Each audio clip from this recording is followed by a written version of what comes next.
Hello, today I'm talking about Cubism and the style in architecture. So first, I'm talking about the Cubism in architecture, which the case study I've chosen is the 360-degree building by Weinfeld. The properties of Cubism in paintings, such as transparency, 3 and 4 dimensions, seem lost in architecture. However, there are still few direct links between Cubism in art and architecture, of course, so most often are referring to the shared characteristics of geometrical shapes and forms. Second one is the spatial ambiguity, and the last one is multiplicity. For this building, Weinfeld uses 20 stories of rectangular blocks stacking on top of each other like the blocks of a Jenga game, which you can see the main form of the building over here. It's like the stacking of the rectangular blocks stacking on each other, forming the facade. From the design, it's very strong in Cubism for me because the facade of building, as you can see over here, is made out of multiple stacking rectangles, of course, because the building itself made of series of cuboids.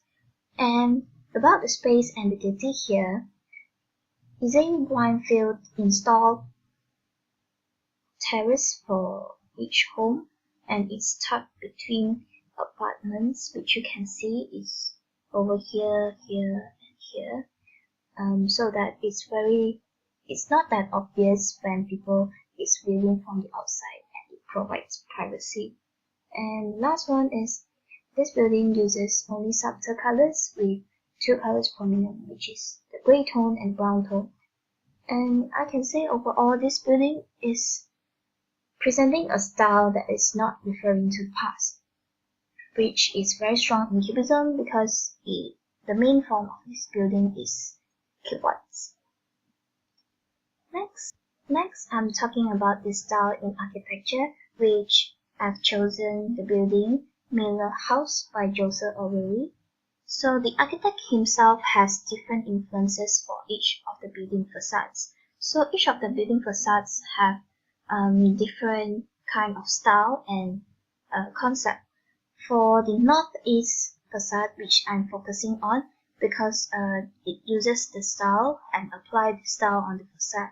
So as you can see from the picture right here, the elements of the style is very obvious in terms of the forms because it's mostly rectangular, and the surface decoration eliminated. It doesn't have any fancy ornaments or decoration for this building, and of course it's made up of asymmetrical forms. All the rectangular shapes are in different sizes, different heights, but they are combining and complementing each other. And it's a collage of planes and lines. Of course, as you can see, it can be simplified into various kind of planes and lines. And for the interior, it introduces primary colors such as red, blue, and yellow.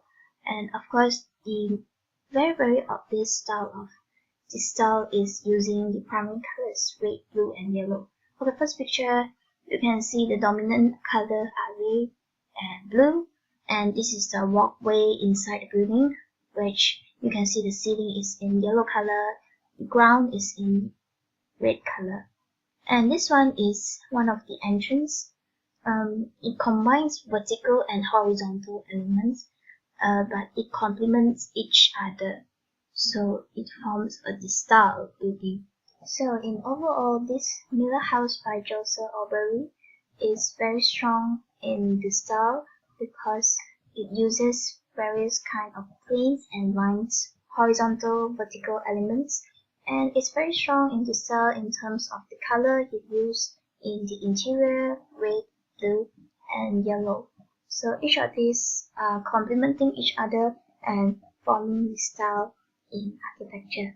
So that's all from our presentation, and thank you for listening. Bye bye.